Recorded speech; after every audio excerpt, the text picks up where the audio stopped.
లోకం ఒక మాయని తెలుసుకున్నాను, ఏది నా సొంతం కాదనుకున్నాను.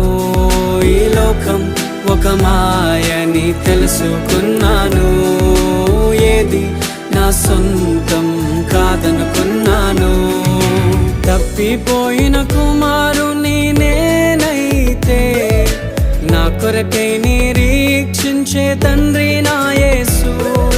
తప్పిపోయిన కుమారుని నేనైతే, నా కొరకై నిరీక్షించే తండ్రి నా యేసు. ఈ